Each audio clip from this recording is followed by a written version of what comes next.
Assalamu alaikum.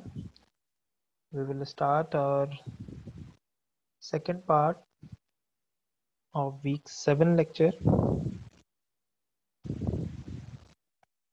Earlier we have discussed some basics about the regression applications of regression analysis, linear regression, and different applications. अब कुछ example कर लेते हैं. Example है calculate coefficient of correlation and obtain the line of regression for the following data. अच्छा, इसके अंदर जो है वो हमारे पास एक इनिशियल डेटा हमारे पास गिवन है और एक जिस तरह मैंने पहले अप्रोच रखी हुई है कि पहले आपको एक सिंपल एग्जांपल करवाता हूँ और उसके बाद फिर हम आगे जाके एरर और उस पर जाके बात करते हैं. तो यहाँ पे भी सिंपल यही अप्रोच है. यहाँ पे हमारे पास एक x गिवन है, x के और y आपके पास उसके मुताबिक कोई डेटा गिवन है. अब इसके बहुत सारे मेथड्स हैं इसको सॉल्व करने के लिए. तो सबसे पहले हमने u और v जो है वो फाइंड आउट किया है. अब समझने की बात ये है कि ये जो u और v है ये हमारे पास कहाँ से आया. अब ये हमने अपनी आसानी के लिए किया है. कुछ लोग डिफरेंट मेथड भी यूज़ करते हैं. सबसे पहले हमें पता है कि हमने इसका समेशन जब लिया x का तो वो हमारे पास क्या है, 45 आया है. और जो y का समेशन है वो हमारे पास 108 आया है. ज़ाहिर है समेशन मतलब इन सबको जो ऐड किया है. अब हमने इनका x बार और y बार निकालना है. जब हम x बार निकालते हैं तो x बार हमें क्या मिलता है, क्योंकि समेशन जब हम 45/9 तो वो 5 है और y बार हमारे पास 108/9 इज इक्वल टू 12 है. तो यहाँ पे मैं एक इक्वेशन बना सकता हूँ जिसको मैं स्केलिंग फैक्टर भी कह सकता हूँ कि मैंने u को इक्वल ले लिया x माइनस 5 के. यानी मेरे पास एक इक्वेशन थी, यानी u प्लस x, जो कि क्योंकि अभी मैंने क्या निकाला, x का जब x का जब मैंने क्या निकाली है तो मेरे पास वो कितनी आई है, 5 आई है, जो आगे मैंने आपको दिखाया भी है. इसी तरह v है तो v का क्या है,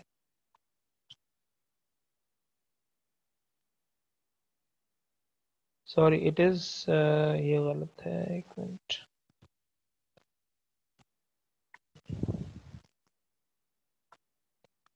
ये आपके पास u minus x is equal to -5. ठीक है, ये आप इसको यहाँ पे लिख सकते हैं क्योंकि अपर पार्ट और लोअर पार्ट जिस तरह जो मैंने पहले बताया, क्योंकि ये आपने मीन निकाली जो वैल्यू वो. अब x हमारे पास हमें पता है क्या है, गिवन है 1 है और 5 इक्वेशन के अंदर मौजूद है. तो 1 माइनस 5 माइनस 4, इसी तरह ये हम इसको इस सारे को क्या करते जाएंगे, कैलकुलेट करते जाएंगे. इसी तरह जो हमारे पास v है, v भी हमने क्या कर लिया, कैलकुलेट कर लिया किसमें, y माइनस 12 को देखते हो.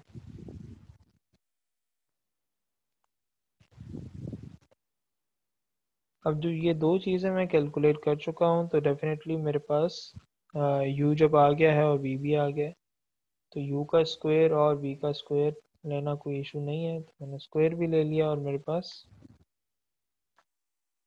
ये वैल्यू.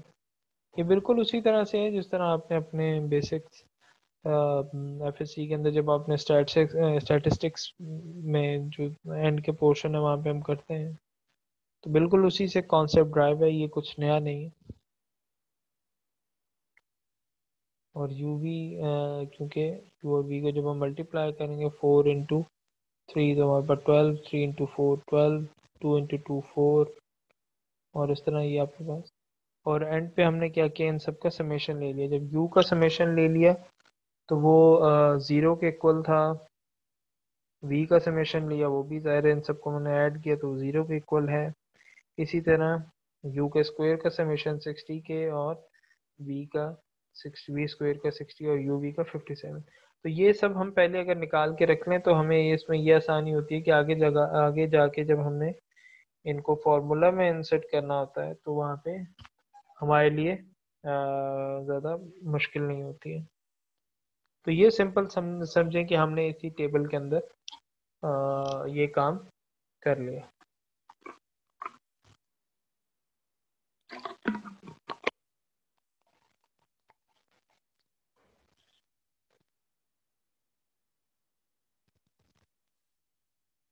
अब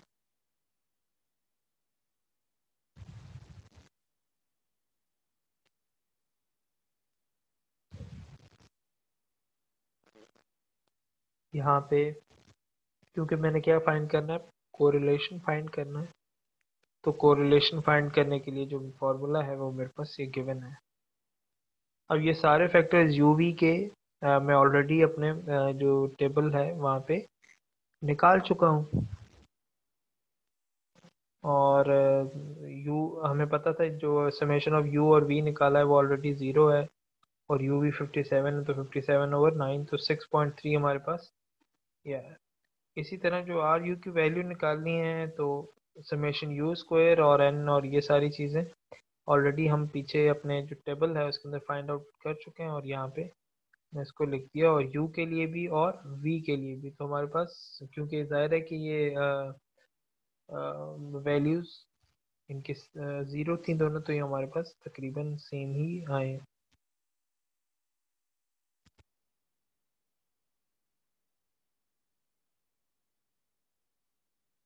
अब यहाँ पे जो हमारे पास फॉर्मूला था इसको फाइंड करने के लिए वो हम पीछे देख चुके हैं, तो ये दोनों चीज़ें हमारे पास फाइंड, तो आर हमारे पास वैल्यू यू वी का क्या है 0.95।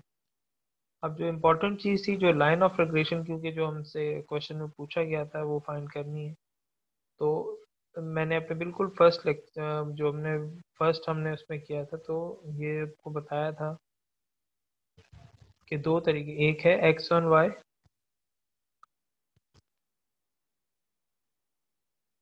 एक है x1y और एक है x1y और एक है y1x। तो जब हम x1y फाइंड कर रहे होंगे तो हम ये वाला फार्मूला यूज कर लेंगे, जब y1x, और ये बिल्कुल अंडरस्टूड सी बात है।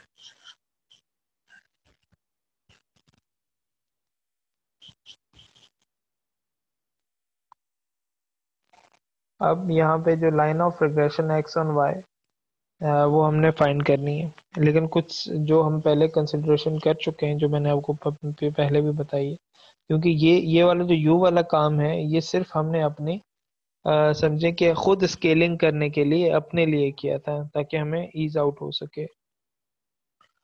तो ये क्योंकि मेरे पास बेसिक फार्मूला है x minus x bar is equal to b x y bracket y minus y bar. अब जो मेरे पास u बार है वो बराबर है यहाँ पे x बार माइनस 5 के, और जो x बार है क्योंकि मुझे यहाँ पे x बार की वैल्यू पुट करनी है, तो x बार मुझे पता है किसके इक्वल है u+5 के, और u+5 कहाँ से ड्राइव हुआ है हमने देख चुके हैं पीछे, ये मीन की वैल्यू आई थी x की। अब जहाँ जहाँ आपके पास x बार गिवन होगा वहाँ हम क्या कर देंगे, ये वैल्यू ऐड कर देंगे। और इसी तरह जहाँ जहाँ आपके पास same is the case y bar आपको फाइंड करना होगा, तो आप ये जो v बार +12 है ये वैल्यू इंसर्ट कर देंगे। R U over R V आप ऑलरेडी फाइंड कर चुके हैं। अब सिंपल यहाँ पे कुछ नहीं किया है, वो उन्हीं वैल्यूज को, क्योंकि आप u और v की वैल्यू हमें पता है क्या थी, ज़ीरो थी।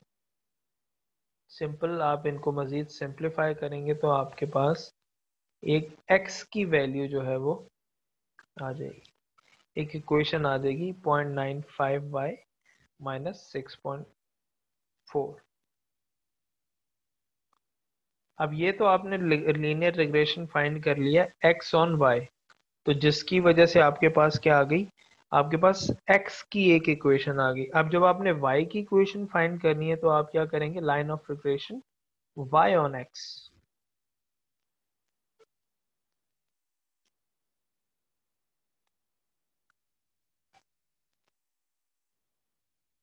अब y ऑन x के लिए आपने क्या करना है, सिंपल बस अब इक्वेशन के जो आप ये समझ लें कि वो जो है वो y माइनस वाई बार किसके इक्वल है, b y x bracket x minus x bar. Y bar के अंदर हमने वो इक्वेशंस जो है वो ऐड कर दी हैं जो हमने पहले उसको ड्राइव किया था, यानी वाई बार किसके इक्वल है, वी बार प्लस 12 के। और जो आपके पास एक्स बार की इक्वेशन है वो ऑलरेडी हमें पॉइंट मालूम थी, तो वो हमने ये सारी चीज़ें इक्वेशन के अंदर रखी हैं और आपके पास यहाँ पे वाई की एक इक्वेशन आ गई। तो जो हमसे डिमांड की गई थी ऑन क्वेश्चन के एक्स और वाई की जो आपने इक्वेशन फाइंड करनी है वो भी आप कर सकते हैं। और इसी तरह जो आपने एक्स की वैल्यू फाइंड की, एक्स की इक्वेशन फाइंड की है वो भी आपने कर दी। तो ये आपके पास दोनों आ गई और हमने जो क्वेश्चन के अंदर चीज़ें पूछी थी वो हमने कंप्लीट कर ली। अब आपके पास एक और एग्जांपल है,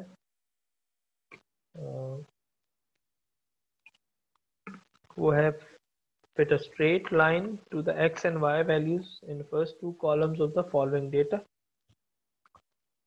अगेन आपको एक डेटा दिया हुआ है टेबुलर फॉर्म में, और क्योंकि अब याद रखिए जब आप ये क्वेश्चन कर रहे हैं तो ये आपके माइंड में होना चाहिए कि जब हमने स्टार्ट में जब इसके इंट्रोडक्शन में बात की थी तो हमने ये कहा था कि हमेशा कोई ना कोई आपके पास एक डेटा सेट मौजूद होगा।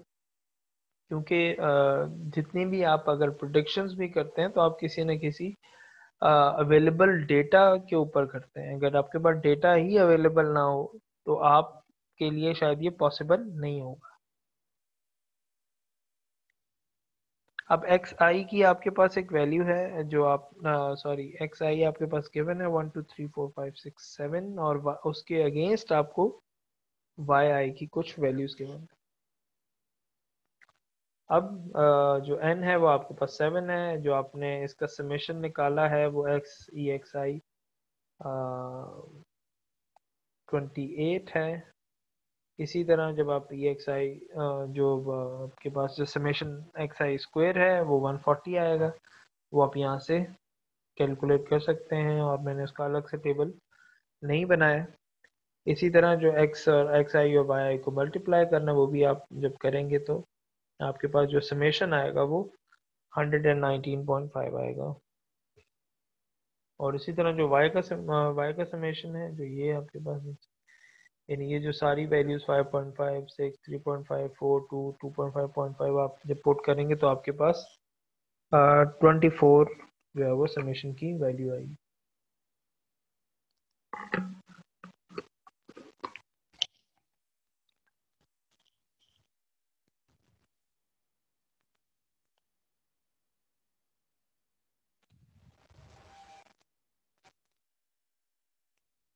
अब ये जो फार्मूलाज हैं ये ऑलरेडी गिवन भी हैं, तो हमें क्या फाइंड करना था, हमें ए की वैल्यू A1 की वैल्यू फाइंड करनी है। तो A1 के लिए हमने जो पहले डेटा निकाला है सिंपल, उसके अंदर इसको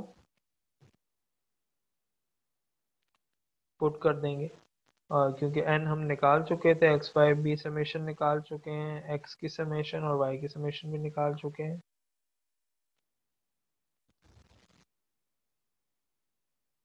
तो यहाँ से हमें एक A1 की वैल्यू मिल जाएगी। अब आप थोड़ा सा अगर इसको रिवाइज कीजिए, और हमने जब पहले इसको देखा था तो A1 बेसिकली क्या है, A1 आपके पास इंटरसेप्ट है, ठीक है। x बार और y बार के अगर आप निकालेंगे तो आपको ये वैल्यूज मिल जाएगी। अगेन जब A0 की मैंने वैल्यू फाइंड करनी है तो जो y है वो ऑलरेडी मैं यहाँ पे फाइंड आउट कर चुका हूँ, जो x है वो भी यहाँ पे फाइंड आउट कर चुका हूँ, और जो A1 है वो भी यहाँ पे मुझे मालूम है। तो यहाँ से मेरे पास A0 की एक वैल्यू आ जाएगी। ठीक है, पहले हमने यहाँ पे a1 फाइंड किया है, फिर x बार और फिर y बार और फिर a नॉट।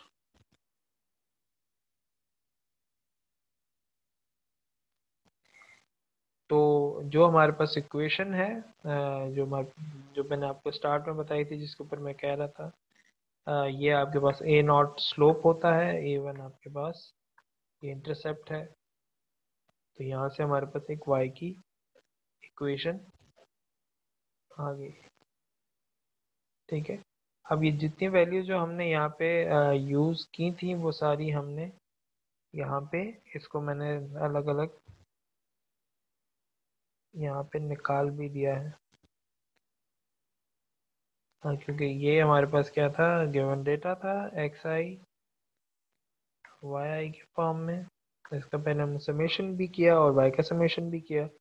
इसी तरह हमारे पास फिर हमें एक्स आई स्क्वेयर की वैल्यू चाहिए थी, फिर ये वैल्यू चाहिए थी।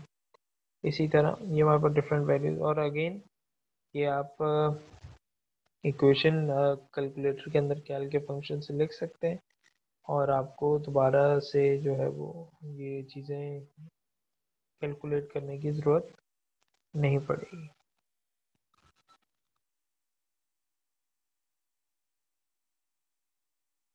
अच्छा, अब क्योंकि हमने दो एग्जांपल्स कर लिए, अब थोड़ा सा स्टैंडर्ड एरर ऑफ एस्टिमेट की तरफ जाते हैं। तो स्टैंडर्ड एरर ऑफ एस्टिमेट का हमारे पास क्या फार्मूला है, अब गिवन है, और ये हम अपने जो अब आने वाले एग्जांपल्स हैं उसके अंदर यूटिलाइज करेंगे।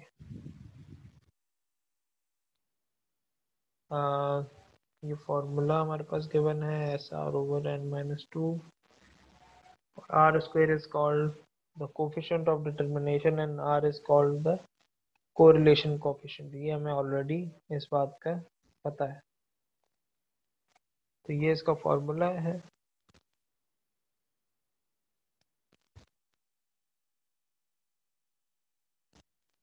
अच्छा, अब जो हमारे पास एक एग्जांपल है, वो है एक compute the total standard deviation and standard error of the estimate and correlation coefficient for the data in previous example. यानी ये क्योंकि बुक एग्जांपल है तो हमने वहां से लिए, तो कुछ डेटा हमें पहले से दूसरे एग्जांपल में अवेलेबल था। तो यहाँ पे आपके पास जो हमने y माइनस वाई वन निकाला था, वो यहाँ पे ये निकला हुआ है 22.714, और n हमारे पास क्योंकि ये नंबर, टोटल नंबर क्या था, 7 - 1, 7 आपके पास था, और एज पर फॉर्मूला आपने लाया तो आपके पास 1.9457 है। अब जो एरर एस्टिमेट का फॉर्मूला था वो भी आपको गिवन था, ये रहा। और ये जो सारी वैल्यूज हैं ये भी हम क्या कर चुके हैं, इसका समेशन भी अपने, क्योंकि वो रेफरेंस दे रहे हैं पिछले एग्जांपल का, तो वो यहाँ पे हम निकाल चुके हैं, समेशन 2.991।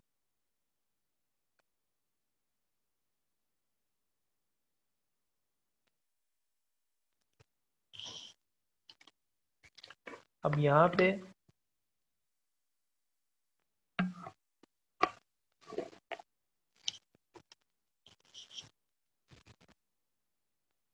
ये जो हमने ये निकाला है स्टैंडर्ड एरर, तो हमारे पास 0.7735 आया, और सिंपल कोरिलेशन कोफिशिएंट का फॉर्मूला ऑलरेडी गिवन है।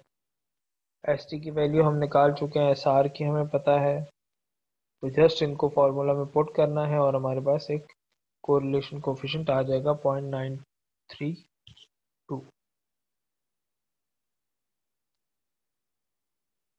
तो ये एक एग्जांपल थी जो कि बेसिकली रिलेटेड थी एरर एस्टिमेट से, और एरर एस्टिमेट से मज़ीद, क्योंकि इसका जितना भी हमारे पास डेटा होगा वो हम इसके अंदर यूटिलाइज करेंगे। ज़ाहिर है हमारे पास जब ज़्यादा डेटा होता है तो फिर उस हिसाब से हम उसको देखते हैं। तो यहाँ पे जो हमारे पास नेक्स्ट एग्जांपल है एक, use least square regression to fit a straight line data. अब यहाँ पे आपको अगेन डेटा गिवन है और x 0 2 4 6 9 11 और उसके अगेंस्ट आपको y की कुछ वैल्यूज गिवन है। अब कुछ आपको साथ में रिस्ट्रिक्शंस भी हैं, वो है along with the slope and intercept compute standard error estimates and correlation coefficient। अब आपने क्या कैलकुलेट करना है, स्टैंडर्ड एरर एस्टिमेट जो हमने लास्ट क्वेश्चन में भी किया था और correlation coefficient. Repeat the problem but regress x versus y that is switch the variable. तो ये इन्होंने आगे मजीद एक काम कहा है करने को, वो सिंपल है, कोई इतना इशू नहीं है।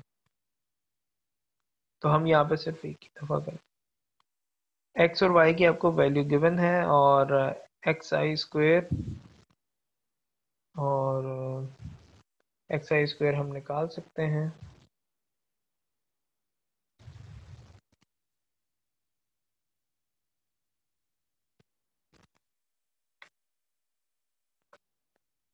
कि 0 2 4 6 है और y भी हम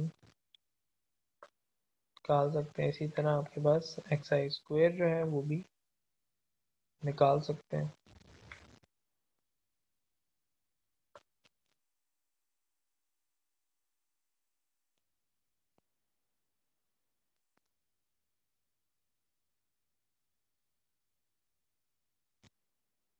और एक्स आई वाई आई भी हम निकाल सकते हैं। इसी तरह ये y माइनस वाई आई भी हम निकाल सकते हैं। और जिस तरह आपको फॉर्मूला में गिवन है वो भी हम यहाँ से फाइंड आउट कर सकते हैं। अब ये देखें कि y माइनस वाई स्क्वेयर और ये सारी वैल्यू क्योंकि नीचे जो है वो इनका हमने समेशन भी निकाला हो।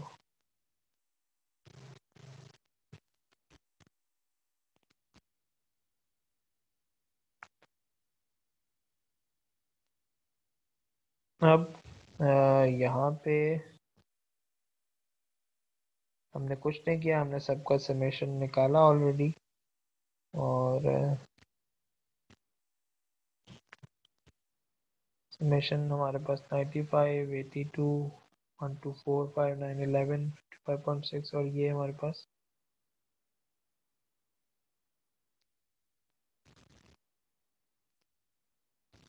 अब x बार और y बार हमारे पास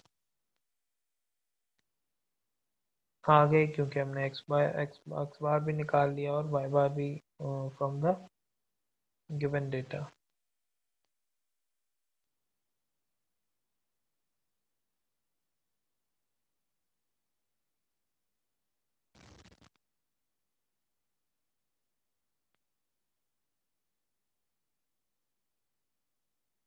अब आगे हमने कुछ नहीं करना है, सिंपल हमने a1 की वैल्यू जो है वो जिस तरह पहले a1 मतलब आपको जो इंटरसेप्ट की वैल्यू है वो निकाल दी है और इसी तरह आप फिर जो स्लोप की वैल्यू है वो भी यहाँ से फाइंड आउट कर सकते हैं।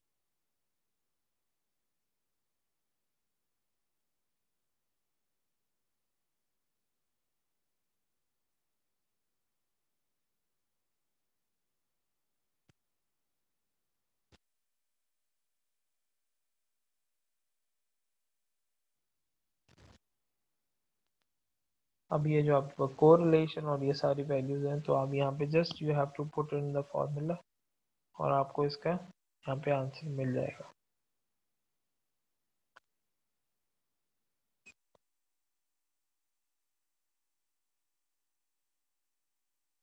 अब यहाँ पे जो एक चीज़ समझने वाली है वो कुछ इस तरह से है कि हमने स्टार्ट किया था लीनियर रिग्रेशन से और उसके अंदर ये सारी चीज़ें हमने वहाँ पे देखी हैं। उसके बाद कुछ हमने उसके एग्जांपल्स देखे हैं अच्छा, कुछ जो है वो एग्जांपल्स बुक के अंदर भी गिवन हैं और कुछ हमारे ज़ाहिर प्रैक्टिकल एग्जांपल्स भी हैं जो हमारी फील्ड से रिलेटेड हैं। तो मैं आपको जो है वो कुछ एग्जांपल्स इसकी दूंगा मज़ीद, जिसको हम प्रैक्टिस प्रॉब्लम कहते हैं, ताकि आप लोग थोड़ा उसको खुद भी सॉल्व कीजिए और मज़ीद ये है कि वो हम उसके अंदर ऐड करें।